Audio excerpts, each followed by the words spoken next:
let's have a look at today's headlines.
Good evening, thank you for joining us. My name is Jemima Beatrice. We have this evening in the studio Dr. Admire Mare. He will be talking to us about the situation in Zimbabwe. Thank you for joining us, Doctor. Thank you for having me. Now, Doctor, we have seen an increasing violence in Zimbabwe taking place, including a number of arbitrary arrests, that of investigative journalists, Hopewell, as well as a number of rights defenders. What do you make of what is happening in Zimbabwe? Thank you so much for that question. I think basically what we are seeing is a regression of political rights in Zimbabwe, but also we are seeing the unfinished business of the political transition, whereby things that were supposed to have been sorted in November 2017 were not really addressed. For example, issues around political reforms. We are seeing human rights defenders being violated. We're also seeing journalists being abducted and tortured, which is something that even during the time of Robert Mugabe, Zimbabwe never even went through that kind of a situation. So what is happening in Zimbabwe is very regrettable, but it tells you a lot in terms of what happens when there is no democracy, or when a party that is in power does not live by the constitution. Now, Doctor, you've mentioned a bit earlier something about, it says a lot about unfinished business of political transition. Can you please tell us, what is happening right now, say about the state of politics in Zimbabwe?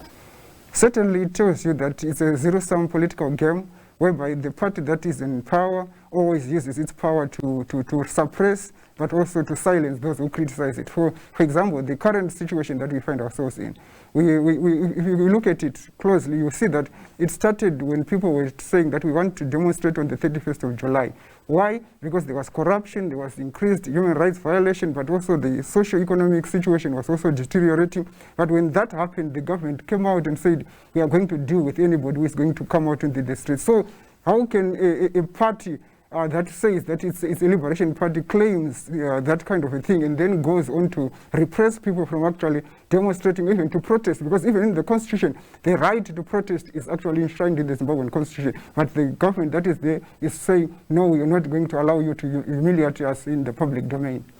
Now, Doctor, we have seen in South Africa, South African politician and leader of the economic freedom fighters, Julius Malema, being one of the first political senior figures speaking out against this kind of violence in Zimbabwe. And we've now also heard that the South African government itself, including ANC, has condemned this. What do you make of this? I think it's a step in the right direction, because what all Zimbabweans want is just a regional solidarity, to say we are with you in this situation that you're going through. Zimbabweans are not waiting for SADC to come and militarily remove ZANU-PF. No. Zimbabweans believe in democracy, and they believe that they can actually do that through the ballot box. But what they want is regional solidarity, especially when they are being faced with a government that actually uses the soldiers and the military and also the police to actually repress them. So what is actually happening now with what we have seen here in Namibia, where political parties have actually rallied behind the Zimbabweans, but also in South Africa, it demonstrates now that, you know, the regional parties are actually coming to the party and demonstrating their solidarity with the people of Zimbabwe. Now, unrest has plagued Zimbabwe for quite some time, even during the time of the late Robert Mugabe. In your view, how can this issue be resolved in the interest of Zimbabwe, and how can it be addressed in a way that it is a long-term solution? For me, the issue is very simple. The issue is about addressing the politics. It's the politics that needs to be fixed in Zimbabwe. It's not the economic crisis. The economic crisis is just a symptom of the political crisis. So as long as you don't make sure that you bring in constitutionalism, but also deal with the politics that is so fixated with actually, repressing people, then you are not going to be able to deal with this. So for me, political dialogue, where all civil society groups, political parties, churches, and even the trade unions are actually involved, that is the best way that Zimbabwe can actually deal with it. So I think right now to talk about even elections, they are not going to assist Zimbabwe to deal with the current situation as long as there is no comprehensive dialogue that is actually done in good faith, but also where the international community come in and say, make sure that you adhere to the issues that you have agreed upon as a country. Dr. Admire, there's a saying that says no man, or even now in this context, no nation is an island. So what is the impact that what is happening in Zimbabwe is having on the region and the continent itself? Certainly, I think you've seen what has happened over the past 20 years. The region has been the one that is to babysit the problem of Zimbabwe. So you've seen so many refugees coming out of Zimbabwe to seek economic refugee status in countries like Namibia, Botswana, South Africa, and as far afield as Australia, Canada, and US. So if the region cannot deal with the Zimbabwean issue, one thing that I will certainly tell you is that for the foreseeable future, we are going to see more and more Zimbabweans continue to leave their country as and when the borders are open, so that they can find refuge somewhere, because they cannot take it anymore to live in that political context.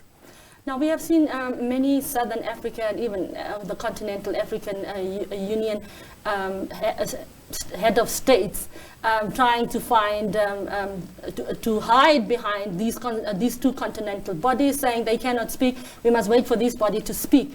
So what responsibility should these heads of states on the continent and even in the region shoulder at this time? I think hiding behind all these excuses is very unfortunate, but for them, especially for SADC, for us, SADC is the most important regional body, because they are closer to Zimbabwe, but also they understand what is really happening in Zimbabwe. So for us as Zimbabweans, what we just ask from SADC is to make sure that they bring the contending political parties to the table. It's as simple as that. Make sure that the contending political parties come to the table and speak as Zimbabweans and agree on a common position to say, this is how we are going to take this country forward, without playing all this politics and grandstanding, where you are just always, blaming others, to say we are blaming the West for this, we are blaming opposition for this. This us versus them, narrative that they are promoting is actually divisive, and is also promoting polarization in the country. So it's better to come up and say, let's sit down as brothers and sisters in the region and also within Zimbabwe and discuss how we can make sure that we decide to deal with the Zimbabwean crisis for once and for all. Because what happened in 2009 with the Thabo Mbeki mediation efforts, you failed to deal with the root cause of the crisis. That's why we are here again in 2020 discussing about the same issue that could have been discussed and dealt with in 10 years ago. Speaking about the root cause, Doctor, in your view, do you think this brotherhood politics between the liberation movements, including the ZANU-PFs of the world, the ANCs, and the SWAPOs of the region, what role do you think do they play in the crisis that we are seeing in Zimbabwe right now?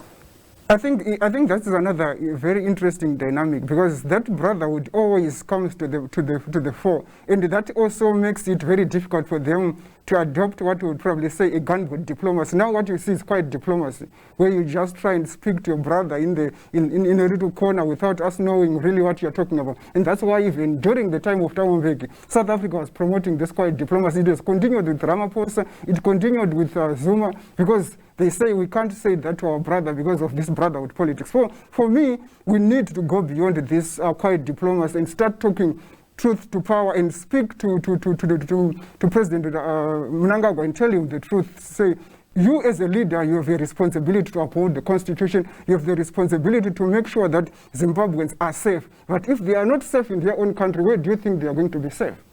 Speaking about in their own country, we have seen, like you've said earlier yourself, so many Zimbabwean professionals leaving the country of what is happening in that country. Now, and then people would say they should rather stay in the country and fix things for themselves. Can you please tell us what is really happening in Zimbabwe? As I have already pointed out, right now what is really happening is that there has just been an increase in terms of abductions, torture, and even the economic situation has just deteriorated. For example, you know that Zimbabwe has got one of the highest hyperinflation rates right now in the world, almost 700%. For example, if you are a teacher, the amount of money that you are earning right now is less than $30 US. You know, and now you live in a house where you are supposed to pay like something like $50 as rent. So how are you going to survive? You of course have got kids that also needs to go to school. You also have got other, expenses to pay. So essentially the cost of living has just gone beyond the reach of the ordinary person. Over and above that, COVID-19 came, and now all of a sudden, some of the people were eking out a living through vending, selling in street corners, but now all the cities are cordoned off. They are on lockdown. So it means everyone is at home. So imagine, how are they surviving from day to day? That is the situation where we find ourselves. So COVID-19 is being used as a pretext to actually clamp down on civic liberties, but also to deal with the livelihoods of people. You touched on it a little bit earlier, but in conclusion, can you just tell us what do you think of President Mnangagwa's speech yesterday when he addressed the nation? For me, I think he missed an opportunity. He missed an opportunity to unify the country. He also missed an opportunity to reassure the international community that he's above divisive politics. When you started talking about dark forces, when you started talking about terrorist organizations, that in itself, it tells you that he's somebody who is belligerent, somebody who is not prepared to come down and speak, somebody who is not prepared to go beyond his own ego, to put the country first and speak to the political, gladiators that are in Zimbabwe, and to say, brothers and sisters, let's come and sit down and discuss and deal with this situation. This is the only country that we have, and we have got a duty to make sure that we leave it in a better state than we found it. But he didn't do that. So what he did essentially is just he went on a rant and started accusing this and that of all kinds of things. And we have seen that with Zimbabwe, with Mugabe before. That kind of politics has never helped the Zimbabweans in the long run. It has just helped a few cliques to continue to live better while the rest of the population is suffering. Thank you very much for joining us, Doctor. Thank you so much for having me. Good evening. Bye.